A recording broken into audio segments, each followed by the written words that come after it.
Alright everybody, we are back with the finals of this Return to Ravnica launch party draft. On the right we have Scott Driver playing Azorius, who we saw in round 2. On the left we have Max Turner, who we saw in round 1, and more importantly, whose draft we saw playing a Rakdos deck. So this is a classic mid-range versus aggro. So Question. Yes. Who won rock, paper, scissors? Have you been keeping track today? I haven't tonight because, like I said, it's been kind of a train wreck. Yeah. But Scott did win with scissors, beating paper. Okay. What's the lifetime totals? You still got that running? I still have that, but I don't have it updated.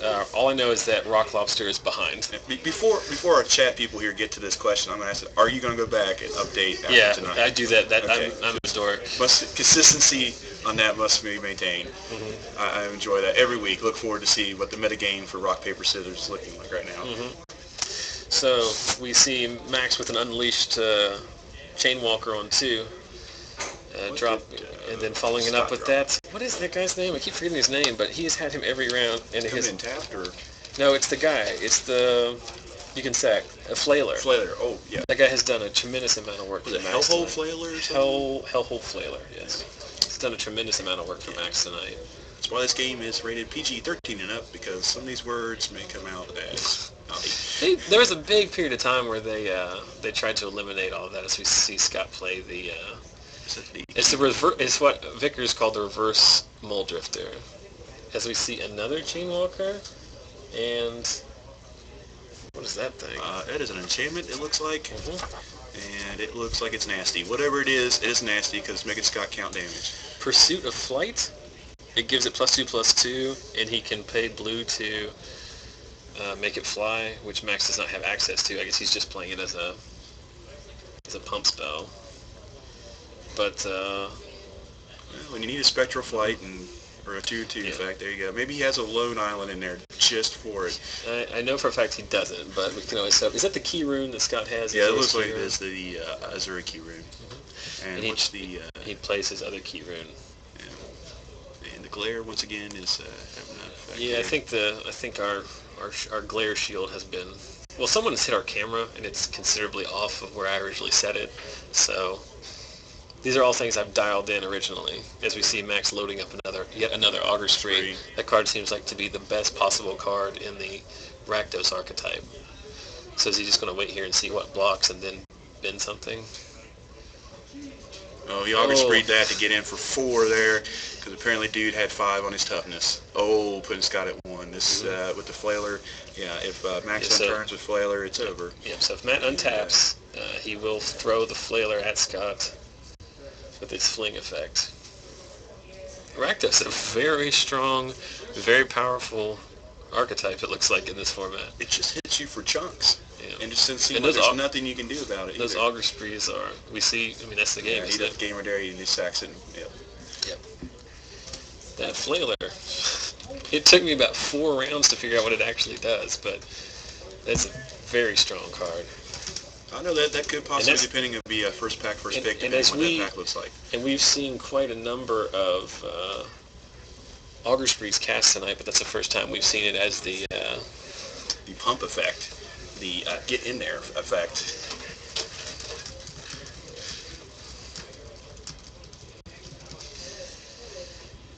Again, I keep reiterating this stuff, but I cannot thank enough people for watching. This is quite a self-validation here. You know, we don't put a ton of time and effort into this, but it's a yourself. You put quite a bit of effort into this. I don't know about it's a lot of fun, but it's very rewarding to see people watching. So we appreciate the. I think the bars, the name bars and the life thing and everything where you get the bordering set up is because anybody could just roll in here with a camera and just say stream it. Well, that's one of the things, and that's one of the reasons why, and we were talking before, that's one of the reasons why I decided to do this, is because as a guy who watches a lot of Magic videos on like YouTube and stuff, there are definitely things that I don't like about coverage, and that's not to say people aren't doing a good job, but there's just different priorities and stuff like that. And so I've tried to figure out, from my aspect, what I enjoy seeing. The very first week we ever did this, we did not keep track of life totals. Did you go back and watch those on YouTube? Yes. And part of that was just because like I didn't have anything set up at the time, and I didn't want to wait an extra week. And something is better than nothing. Yep. But only barely. It was very. Well, this gives you a benchmark. You're like, look where you were at. Did you see what Scott's note said? Oh no. This is a common mistake people make because like for whatever reason. Just a white piece of paper like that, it has a lot of glare. So there's all kinds of people writing secret notes that never get shown. A tip to anybody on camera in the future: if you are going to write notes on it, please bring something other than Sharpie. White. You need Sharpie. Yeah. Yes, Sharpie in big letters. Adam Vickers, that's you. And we did have Adam Vickers in here as a guest commentator. For those of you, like I said, if you want to be familiar with all of these household names, then go back and watch our archives on YouTube, youtube.com/users/ZachSellsMagic. We've actually been getting a fair amount of traffic on there too. A lot like you've done this. That was a pretty seamless transition right there.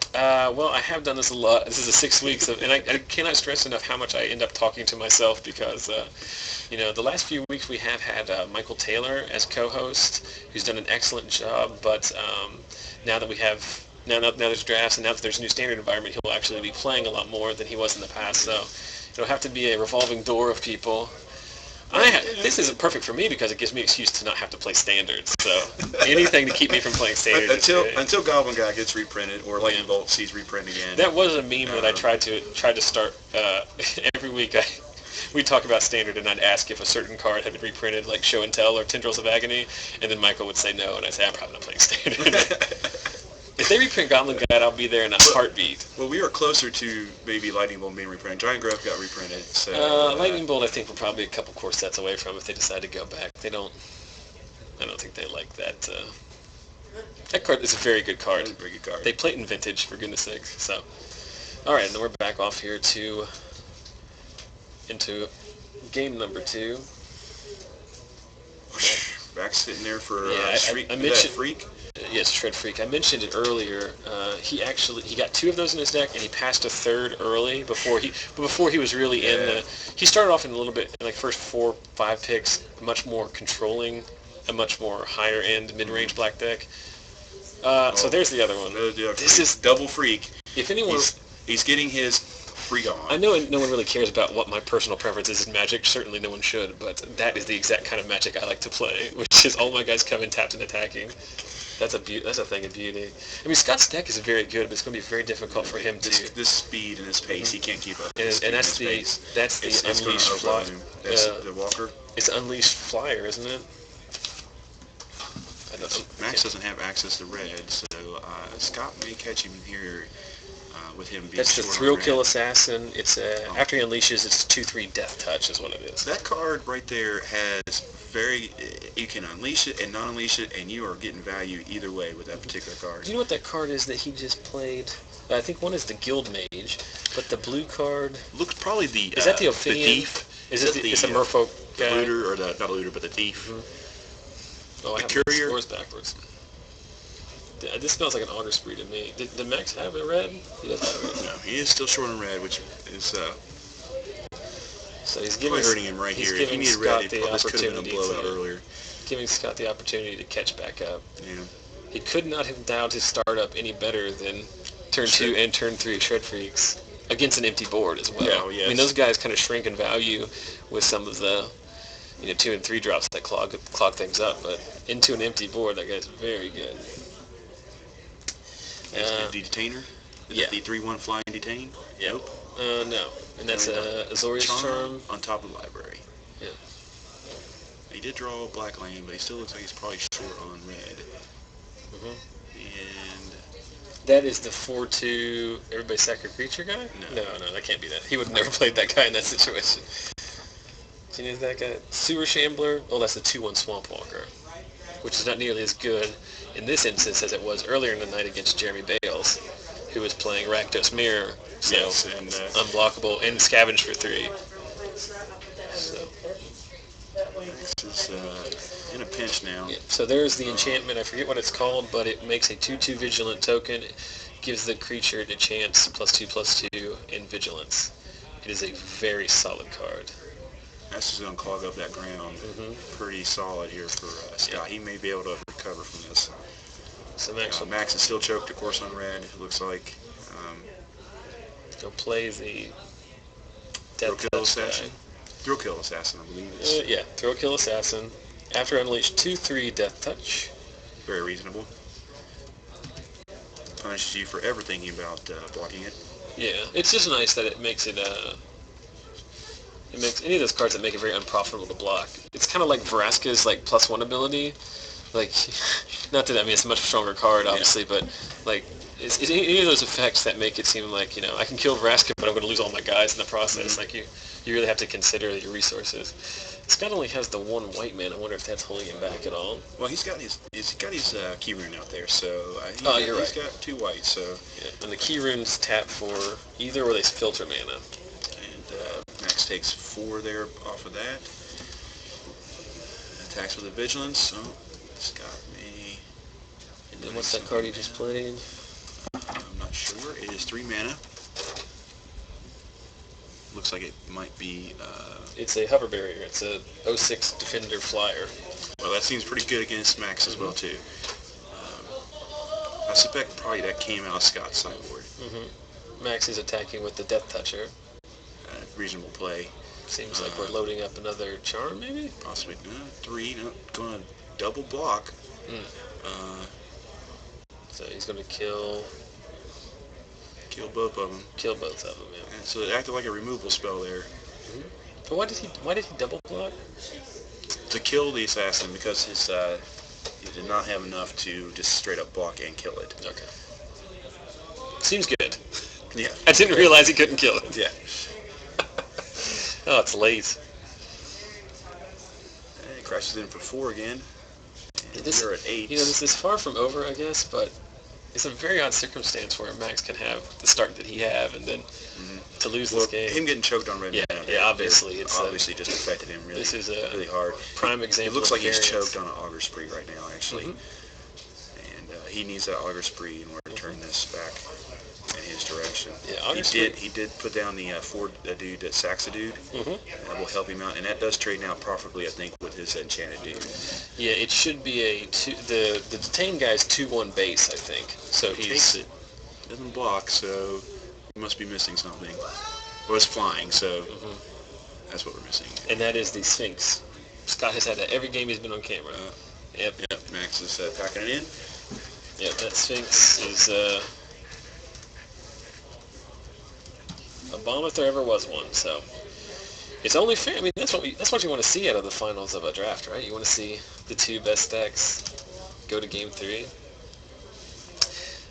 Maxx will be playing first, and with the deck that he has, that's I don't know, but Scott is getting dished on his playmat right now in the chat room.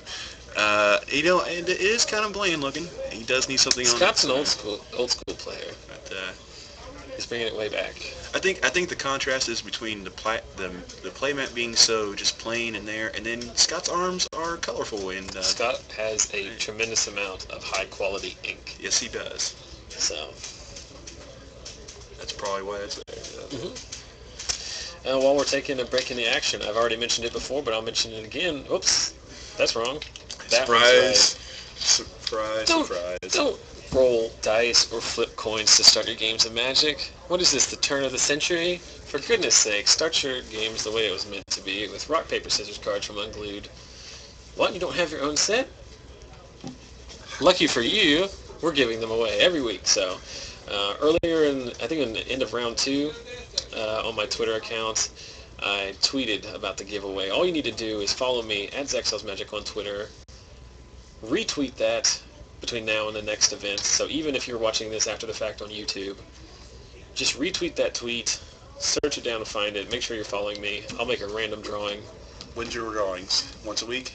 Once a week. I have sent those. Last week's winner was someone in the store. 2 weeks ago, the winner was Usman Jamil, who writes the Cube articles for Star City Games. Okay. And the very first week was at Justin DC, Justin Dulzanizer. He's actually a friend of mine from college, but he is the editor of LegitMTG.com. So prominent people are receiving these gifts. They are real. There's a picture on at Justin. And have you sent these to? Hasn't somebody won this in overseas? No, there is someone in Greece who constantly retweets, and we appreciate it, but he is yet to win. So, if you want one of those play sets of cards, I will gladly send them to you. Just follow me on Twitter, retweet for a chance to win. They're not worth much monetarily, but they're worth a lot sentimentally. Oh yes. Plus, rolling dice is for noobs. It is for noobs. That is the one piece of jargon I will allow myself to use. So, what is that Scott played? Whatever it is, looks like it's about to die. That's the wall. Is that the wall. Defender? Yep. And then we see Street Spasm to finish it off. Yep. Scott dropped down to 14. Max in a much better state now than he was last game, simply because of the fact he has 2 mountains. Yes. Yes. Yep. And that is the 2/5 guy with Defender. I know it's a 2/5 guy that I believe he can attack if you got gate. He has vigilance. He has vigilance if you have a gate. Yeah. Scott does have 2 copies of Azorius Gate in his deck, which always seems good. Mm-hmm. He blocks. So he's got some. He's doing that. He's scavenging. Yeah. So that's a pretty strong play. Sandler, yeah, that was pretty. So what is the base stats on the card he just played? Is that the 1/1 flyer? It's the Locust, I think. Oh, Is it the 3/3 flyer that is now a 5/5 flyer? Yep. Seems pretty strong. Scavenge is a very strong mechanic in Limited. Oh, that's going to help. That's a 06 Flying Defender. The hover, whatever it's called, the wall. You can spree here to get rid of it if he's got a spree. Mm-hmm. It's the lifelinker. No, it's the lifelinker. Which one is it? He's a 1/1 for 2 and has lifelink flying. So he's a 3/3 right now. And what did Max just play? He has I think he has a Carnival Hellsteed in his hand. Okay, so it seems pretty solid if he hits his 6 mana. He does have a Hellsteed in hand and looks like an Augur Spree. Yeah, so he'll just win. That's Paralyzing Grasp. Grasping it, okay. Card that you would think with that name, Paralyzing Grasp, would have been in Innistrad, not this set. Mm-hmm. And there's the guy that detains a creature, I think. The Guild Mage? Mm-hmm. No, it's the... There it is. It's a Hellsteed, right? Unleashed. Unleashed. And get your beats on. Mm-hmm. We talked about this before. In the draft, he passed the Desecrator Demon. Oh, I know. So if he wins this draft having passed the Desecrator Demon, imagine how good this deck would have been with the Desecrator. With the Demon, yep. But this is the advantage of this card. I mean, the fact that it has haste is not inconsequential. Yeah. I mean, I think the Desecrator Demon is clearly a better card, but it's not like this is an embarrassment of riches when you have the choice. And it's a 6 toughness haste. Or 6 power haste. Mm-hmm. It's first strike, isn't it? Yes, he has first strike. So it's impossible to remove in combat. Yes, he wins combat more, as they would say. It is a win combat more card there. So Scott's in the thick of it. I mean, he's got a lot of board presence here, but he's just gonna it's going to just eat through all of his creatures. There's something else for. What is that guy? I don't think I've seen it. 6. I don't think I've seen that card. For 6. If anyone knows in the chat what that card is, I know there is a bit of a delay. So, that's Havoc Festival. Is that what that is? No, that can't be it. Yes, that is Havoc Festival. Is that the one that each player loses? No. I'm trying. Rakdos Ringleader. 3/1 first strike. When it deals combat damage, they discard a card at random, and it can regenerate for 1 black, which Max conveniently has left open. I think Max wanted to crash in with that every turn, probably. Mm-hmm. As we see, that's the Jinn. That's the Sphinx again, right? I keep calling it Mahamadi Jinn because Scott used that term. That's basically he's putting the 2/2 enchantment on his 3/1 regenerator, the Ringleader. Mm-hmm. And it looks like he's going to the one that gives it +2/+2, and he can activate for flying. Yep.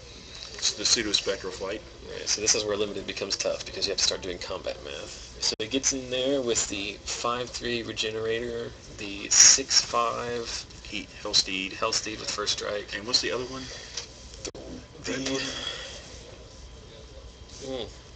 Is it red? It is red. It is all solid red. Oh, is that the 2/2 that can have first strike? The unleash first strike guy? Maybe.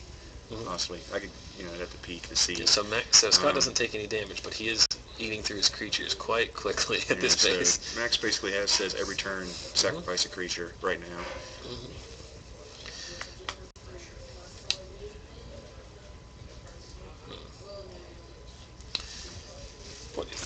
card needs charms to stabilize. Charms here would help. But a charm on a Hellsteam doesn't seem as good when you just draw it and slam it back down again. Yeah, it just kind of stems the... It's delaying the inevitable, I believe is the appropriate term there. Is that a Tenement Crasher 5/4 haste? No. No. This is a fun sub-game we're playing where I'm looking at the book to try and see what all these cards are. Hey, Scott's going to go ahead and attack. He's got that Vigilance. Look at that Vigilance. It's a Batterhorn. It's a 4/3 when it comes into play, destroy target artifact. Okay.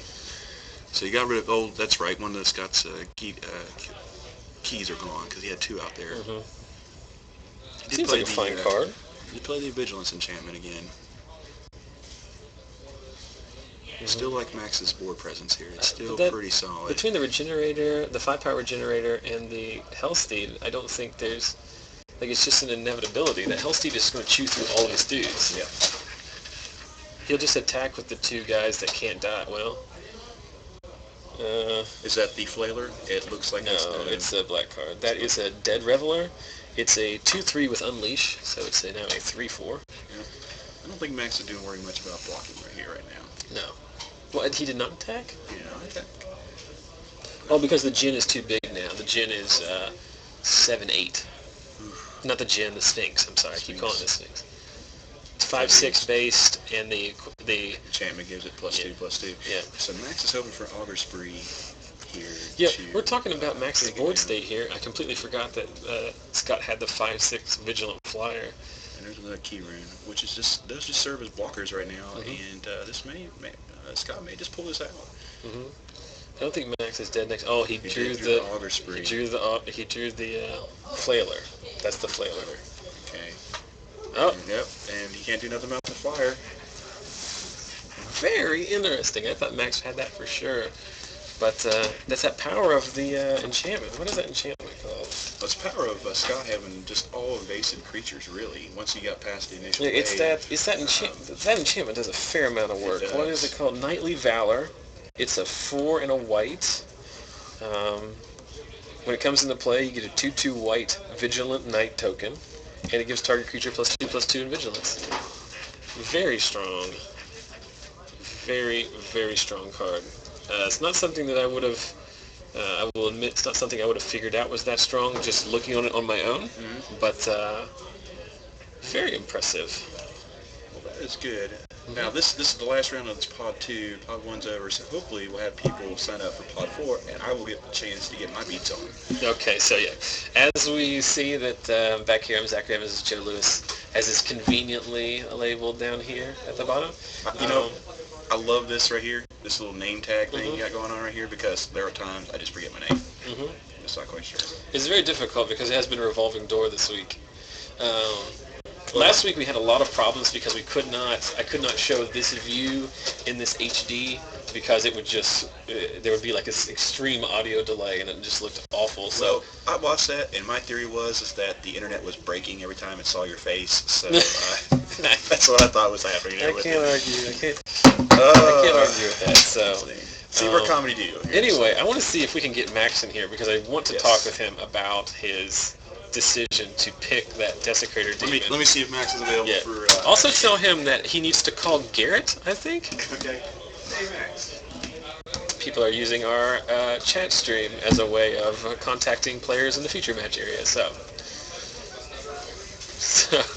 anyway. Like I said, thanks again for joining us tonight, guys. We should have another Return to Ravnica draft. We'll watch Joe do his picks once the 4th pod... Huh? What? Oh. Did you win? No. You want to come in here and talk about it? No. Maxx got beat. I had the kill on the board, and I was at 4 life, and he top decked the thing that deals 5 damage. So I lost to that. You're making a classic stage mistake. You gotta sit. Found your opponent at the top deck. As I tell Joseph Deal, as I tell every new player at the store, the biggest mistake you can make in Magic is passing the turn. Once you pass the turn, like... Yeah. Just never pass the turn, then they can't do anything. I didn't make any... Pro tips. Yeah. From the heart of West Virginia. And I should have packed for money instead of packed to win because that didn't work out. Do you know... do you know how many more people you need for your draft? I will find out. I think it's about ready to fire. Okay, when it does fire, Joe, you'll be sitting where Maxx is sitting. Okay. Okay. That went pretty well. Did you? You weren't here. No one was here. No, no one. But for those of you just joined us, for the first round, we did watch Maxx draft his deck. So that's pretty interesting. We'll have a hand cam and watch him go through his picks. Now, in that game he just played, he got out his Carnival Hellsteed, which is the mythic deck. Have we talked about this? No. I talked about it all night, but in Pack 3, he opened up a Carnival Hellsteed, 6/5, first strike haste. This is for the benefit of the internet. Oh, well then. But he also, his foil in that pack was a Desecration Demon, or Desecrator Demon. The 6/6. I don't want the Desecration Demon. Yeah, and the internet would have. There was a lot of people there that were giving him a hard time. He got a hard time on the internet. Brett and I both talked about it. Which he doesn't know, I'm sure. Does he? Oh, we went out there and made fun of him. Well, and there's I told him kind of the cool internet. because I think the guy that got it has sat beside him the whole night, and it's been flipped up. So if you walk by Maxx, you can see this. In the game that he just, as we just saw on the camera, Maxx ended up losing despite having his Mythic out there because Scott able to have the 2/2 Vigilant enchantment on his Sphinx. So he just couldn't beat the flyer. So the question is, if he had had the Demon, would it have been good enough? Yeah. So. But Maxx opened some good cards. He's going to get some free packs, so it's all. I mean, it's release party. We're just having fun, right? Did you have fun in your draft? What was the biggest money card you got? The Deathrite Shaman? Yeah. How do you feel about that card in formats? I mean, it's fine, I guess. So let's talk about. I don't have the card viewer up. I apologize. We have had some technical difficulties today, but Deathrite Shaman. It's a hybrid green-black, right? It's a 1/1. 1/2. It's a 1/2. It's an elf, right? Elf something. Druid probably. Elf druid. Yeah. Shaman. Elf Knight Mohawk, and it has 3 abilities, right? Yeah. So Bird of Paradise if you remove a land from any graveyard. Okay. So Deathrite Shaman. Let's pull it up here and we'll discuss. We'll discuss in detail. Like I said, I don't have the capability of bringing that up. No, I can do it. Hold on. Just bear with us, everyone. See what you're doing. All right. So here we go, everybody. Deathrite Shaman. So here's the card. Look at that. Oh. Technology. We got him. Draft 4's getting ready to fire. All right. I wish you got his head was cocked. Like, draft 4's going to fire. It has so much stats to it. Pod 4 will be firing off very shortly. Okay. Jerry Bales filled it out nicely for us. All right. Excellent. But anyway, so Exile, it just seems like a pretty good card in Legacy, I would think. There's always lands in the graveyard. Instant sorcery good late pings game them. things. I mean, the man, you can't rely on it to be a Bird of Paradise and, you know. Seems good. I don't know why it's worth so much. It's like $6 or $7 card. Yeah, I don't care. I'm going to get rid of mine as soon as I can. All right. I may have been wrong about Knightly Valor only being a 1/0. Yep, you won that game because of that bad boy. Talking about that enchantment. So, everyone, do not leave. Please stick around. We will be back shortly. I'm going to go set up the hand cam for when the next draft starts up. We'll be watching Joe Lewis as he... Drafts the glory. As he... drafts for... Drafts for you to make comments. Yep. So, just bear with us. We'll go dark here on the audio, and then we will be back shortly.